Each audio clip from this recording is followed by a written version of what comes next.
કેમ છો વિદ્યાર્થી મિત્રો? હવે આજે આપણે ભણવાના છીએ મોલ, જેનો ત્રીજો ભાગ કીધો તો આપણે કે કદના આધારે. બરાબર છે? તો આપણે ટાઇટલ આપી દઈએ. અહીંયા ટાઇટલ શું છે આપણી પાસે? કદના આધારે, કદના આધારે મોલ. તો જો કદના આધારે જે મોલ છે એ સંખ્યા અને દળના આધારે જે મોલની ગણતરી કરીએ છીએ એના કરતા કંઈક અલગ છે. શા માટે અલગ છે? તો આની કંઈક મર્યાદાઓ છે. આની મર્યાદાઓ છે તો કઈ કઈ મર્યાદાઓ છે એ આપણે પહેલા જોઈએ, એના આધારે એની ગણતરી થશે. તો સૌથી પહેલા તો આની મર્યાદા શું છે? તો આની મર્યાદાઓ અહીંયા લખી દઈએ કે જેના આધારે આઈડિયા આવે આપને કે કઈ પરિસ્થિતિમાં આપણે આનું સૂત્ર વાપરી શકીએ. તો સૌથી પહેલી મર્યાદા છે, ખાસ સમજો અહીંયા, કે આ સૂત્ર કદના આધારે જે મોલ વાળું છે એ સૂત્ર ક્યારે વાપરી શકાય? તો આ સૂત્ર એ ફક્ત વાયુરૂપ ઘટક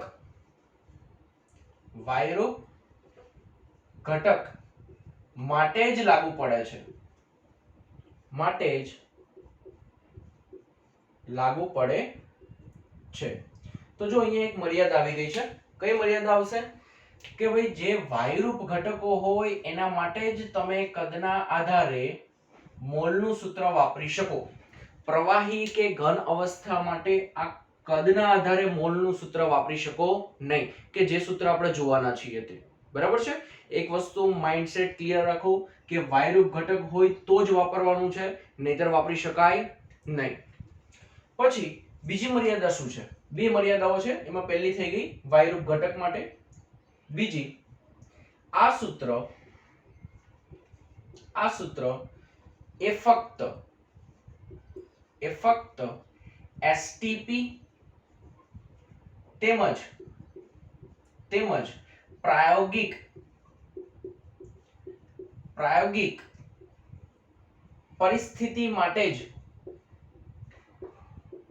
પરિસ્થિતિ માટે જ લાગુ પડે છે. તો ભાઈ આપણી પાસે બે મર્યાદા થઈ ગઈ. એક તો કઈ કે જે આપણી પાસે ઘટક છે જેના આપણે મોલ કાઢવાના છે તે શેમાં હોવો જોઈએ? તો વાયુરૂપ અવસ્થાની અંદર. અને બીજી કન્ડિશન કઈ આપેલી છે? તો એસટીપી. એસટીપી એટલે શું થાય? તો સ્ટાન્ડર્ડ ટેમ્પરેચર એન્ડ પ્રેશર, અથવા તો આપણે સ્પષ્ટ ગુજરાતીમાં કહીએ તો પ્રમાણિત તાપમાન અને દબાણ. બરાબર છે? અને કેવી પરિસ્થિતિ હોવી જોઈએ? પ્રાયોગિક પરિસ્થિતિ હોય તેના માટે જ લાગુ પાડી શકાય છે. તો અહીંયા જોવાનું એ કે પ્રમાણિત તાપમાન અને દબાણ કેટલું હોવું જોઈએ. તો જો પ્રમાણિત તાપમાન એ કેટલું લઈએ છે આપણે? તો ફિક્સ યાદ રાખવું ભાઈ બધાએ. કેટલું? 0 ડિગ્રી સેલ્સિયસ અથવા તો 273 કેલ્વિન. બરાબર છે? આટલું તાપમાન હોય. અને દબાણ, તો દબાણ કેટલું હોવું જોઈએ? તો એક વાતાવરણ. તો આપણી પાસે આ શરતો થઈ ગઈ કે આપણી પાસે જે ઘટક છે વાયુરૂપ અવસ્થામાં હોવો જોઈએ, તાપમાન 273 કેલ્વિન હોવું જોઈએ, દબાણ એક વાતાવરણ હોવું જોઈએ, અને પ્રાયોગિક પરિસ્થિતિ હોવી જોઈએ, તો જ આ સૂત્ર વાપરી શકાય, નહીતર વાપરી શકાતું નથી. પણ ધારો કે આવી પરિસ્થિતિ ના આપેલી હોય, આના સિવાય કોઈ પરિસ્થિતિ હોય તો આપણી પાસે એનું બીજું સૂત્ર છે જ. બરાબર છે? ચિંતા ના કરશો. તો આપણે પહેલા આ સૂત્ર જોઈએ, પછી આપણે આના સિવાયની પરિસ્થિતિ હોય તો કયું સૂત્ર વાપરી શકાય એની સમજણ લઈશું. ચલો, તો હવે અહીંયા કદના આધારે જે મોલની ગણતરી કરવામાં આવે, તો આપણે જેવી રીતે સંખ્યાના આધારે અને દળના આધારે ગણતરી કરવી હતી ત્યારે શું કર્યું હતું? એક રેફરન્સ લીધો હતો. બરાબર છે? કે દળના આધારે ગણતરી કરવી હોય તો શું કરતા હતા? 1 કિલોગ્રામ બરાબર 1000 ગ્રામ, એને આધારે ગણતરી આપણે સમજાવી હતી. પછી સંખ્યાના આધારે તો ભાઈ 1 ડઝન બરાબર 12 નંગ, 1 કોડી બરાબર 20 નંગ, એવી આપણે આધાર લીધો હતો. તો એવી જ રીતે અહીંયા તમારી પાસે કદના આધારે મોલની ગણતરી કરવાની કીધી છે. તો આપણે આધાર લઈ લઈએ છીએ કે ધારો કે 1 લીટર. બરાબર છે? કદ આપણે શેમાં માપીએ છીએ? લીટર માટે. તો ધારો કે હું એવું કહું કે 1 લીટર, તો 1 લીટર બરાબર શું થાય? તો આપણે બધાને આઈડિયા છે શું થાય? 1000 મિલી, એટલે કે 1000 મિલીમીટર, ml તમે આપણે દર્શાવી શકો, બરાબર છે? તો આપણી પાસે આ શું થયું? એક રેફરન્સ. 1 લીટર બરાબર શું થાય? તો 1000 મિલી. ધારો કે હું એમ કહું કે 8000 ml છે. કેટલું કહીએ છે? 8000 ml છે. તો કેટલા લીટર થશે ભાઈ? તો એકદમ છે નોર્મલ સવાલ કે 1000 ml હોય તો 1 લીટર, તો 8000 ml હોય તો 8 લીટર. પણ આપણે હકીકતમાં અહીંયા કરીએ છે શું? લીટર કાઢવા માટે. તો ભાઈ લીટર કાઢવા માટે આપણે કરીએ છે શું? આપેલ કદ ના છેદમાં આધાર. તો આધાર કેટલો છે? 1000. ડિવાઈડ કરી દો તો કેટલું આવી જશે? 8. તો આપણો જવાબ થઈ જાય. તો આપણે અહીંયા કર્યું શું? તો ભાઈ આપેલ કદ કર્યું શું? આપણે આપેલ કદ એના છેદમાં શું લખી દીધું? આધાર. તો આવી જ રીતે જેમ અહીંયા 1 લીટર બરાબર 1000 ml છે, તો એવી રીતે મોલનો પણ કંઈક આધાર હશે ને? તો મોલનો આધાર આપણે અહીંયા સમજવાનો છે કે કઈ રીતે આધાર લીધેલો છે. તો અહીંયા ધ્યાન રાખજો. ચલો, જેવી રીતે આપણી પાસે અહીંયા 1 લીટર બરાબર 1000 ml છે, એવી જ રીતે અહીંયા આધાર શું છે? તો સમજો, 1 મોલ બરાબર 22400 ml. પણ ક્યારે? તો યાદ રાખવાનું છે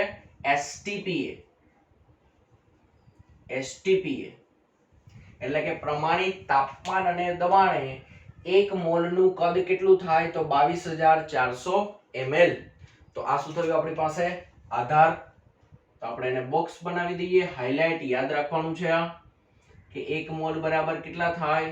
તો 22400 ml. પછી તમારે એને લીટરમાં કન્વર્ટ કરવા હોય તો પણ થઈ જશે હો. જેમ કે આપણે એવું પણ દર્શાવી શકીએ કે 1 મોલ બરાબર કોઈ પણ વાયુ આપેલો હોય એનું 1 મોલનું કદ કેટલું થાય? તો ml માં 22400 અને લીટરમાં કરવું હોય તો 22.4 લીટર. બરાબર છે? આવી રીતે આપણે આધાર રજૂ કરી શકીએ. તો આ જ આધારના લીધે આપણે આગળ મોલની ગણતરી કરવાની છે. તો પહેલા આપણે સૂત્ર બનાવી દઈએ, જેવું અહીંયા હતું. આપેલ કદ ના છેદમાં આધાર. તેવી જ રીતે અહીંયા મોલનું સૂત્ર શું બનશે? તો મોલ માટે હું અહીંયા દર્શાવી દઉં છું. શું આવશે? તો ભાઈ મોલ બરાબર STPA. ખાસ યાદ રાખવાનું છે STP. જો તમારી પાસે 273 કેલ્વિન ને એક વાતાવરણ દબાણ હોય તો જ આ સૂત્ર વાપરી શકો, નહીતર વાપરી શકાતું નથી. તો મોલ બરાબર STPA વાયુનું કદ શેમાં હોવું જોઈએ? ml માં. ના છેદમાં શું થઈ જશે? તો રેફરન્સ 22400 ml. બરાબર છે? તો STPA જે વાયુનું કદ આપેલું હોય ml માં, ના છેદમાં 22400 ml કરો એટલે શું મળી જશે? મોલ. તો આ જ વસ્તુ મારે શોર્ટમાં ml અને લીટરમાં દર્શાવવી હોય તો કઈ રીતે સૂત્ર થશે? તો ભાઈ આપણે એની સંજ્ઞા લઈ લઈએ. ચલો, એકદમ શોર્ટ એન્ડ સ્વીટ. મોલ, તો સંજ્ઞા સ્મોલ n બરાબર શું છે? અહીંયા STPA વાયુનું કદ ml માં. કદ એટલે કે વોલ્યુમ, તો v. પણ શેમાં હોવું જોઈએ? તો ml માં. અને કન્ડિશન કઈ હોવી જોઈએ? તો STP. ના છેદમાં શું છે? 22400. આ શેમાં થશે? તો ml માં. પણ આ ml ની ગણતરી કરી. ધારો કે આવી જ રીતે લીટરની ગણતરી કરવી હોય તો v. કદ શેમાં આવશે?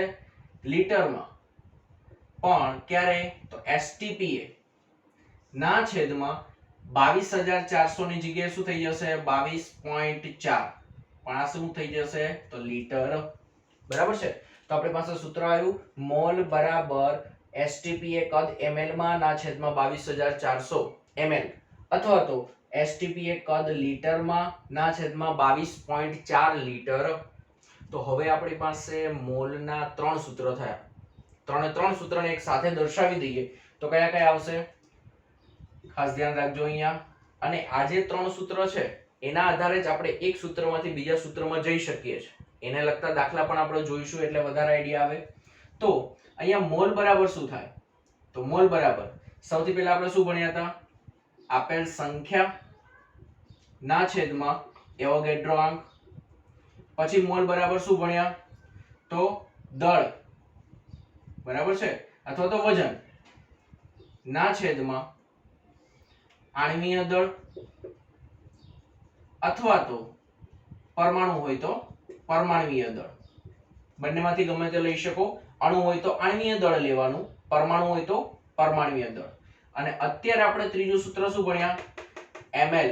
કદ જે છે ml માં ના છેદમાં 22400 અથવા તો આ પણ લખી શકો. ચલો આ લખીએ છે. કદ શેમાં હોવું જોઈએ? લીટરમાં ના છેદમાં 22.4. બરાબર છે. તો આ ત્રણ સૂત્ર આપણે જોયા. તો આ ત્રણ સૂત્રની અંદર ખાસ ધ્યાનથી જોજો હો. આપણી પાસે ત્રણ સૂત્રની અંદર એક એક પદ એવું છે કે જે આપણે જાણતા હોઈએ. બરાબર છે. કયું? તો જો અહીંયા 22.4 આપણે ખબર છે કે આ ફિક્સ રહેશે. પછી આણ્વીય દળ અથવા તો પરમાણ્વીય દળ આ પણ ફિક્સ રહેશે. એવોગેડ્રો આંક તો આ પણ ફિક્સ રહેશે. કેટલું? 6.022 ગુણ્યા 1023 ઘાત. બરાબર છે. તો આપણે આ ત્રણ વસ્તુ તો ફિક્સ છે. ધારો કે તમને દળ અથવા તો વજન ગણવાનું કીધું છે. સમજો હો. દળ અથવા તો વજન ગણવાનું કીધું છે અને કદ આપેલું છે લીટરમાં, તો ગણી શકાય કે નહીં? બંને સૂત્રોને સરખાવી દો. બરાબર. ધારો કે સંખ્યા ગણવાની કીધી છે, સંખ્યા ગણવાની કીધી છે અને લીટર આપેલું છે, તો આ બંને સૂત્રને સરખાવી દો. બરાબર છે. ધારો કે આને આપણે હાઈડ કરી દઈએ. બરાબર છે. અથવા તો આને હાઈડ કરી દઈએ. ચલો, દળ અથવા તો વજન આપેલું છે અને સંખ્યા ગણવાની કીધી હોય તો આ બંને સૂત્રને સરખાવી દો. બરાબર છે. તો આપણે ત્રણ સૂત્રમાં એક ઉપરથી બીજા ઉપર જઈ શકીએ છીએ. તો આપણી પાસે બેઝિક હતા આ સૂત્રો. બરાબર છે. અને આપણે ડિટેલમાં એને સમજાવ્યા છે. હવે આપણે એક કામ કરીએ. આ જે કદનું સૂત્ર છે એને લગતો એક એક્ઝામ્પલ જોઈ લઈએ એટલે વધારે આઈડિયા આવે. ચલો, દાખલો કંઈક આવો છે. રાસાયણિક પદાર્થમાં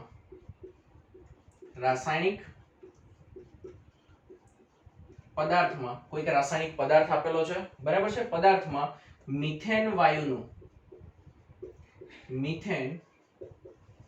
વાયુનું STP એ કદ કેટલું છે? 11.2 લીટર હોય તો શું ગણવાનું છે? મોલ. તો મોલ બરાબર ખાલી જગ્યા. ચલો, આવો કંઈક દાખલો આપેલો છે કે કોઈક રાસાયણિક પદાર્થ છે, એમાં શું લીધેલું છે? મિથેન. જો અહીંયા કન્ડિશન આપી દીધી STP, જો આવો શબ્દ વાપરેલો હોય તો જ આપણે આની ગણતરી આ સૂત્રથી કરી શકીએ, નહીતર કરી શકાય નહીં. તો STP શબ્દ વાપર્યો છે એનો મતલબ એમ કે આ સૂત્ર તમે ગણતરીમાં લઈ શકો. કદ કેટલું? 11.2 લીટર.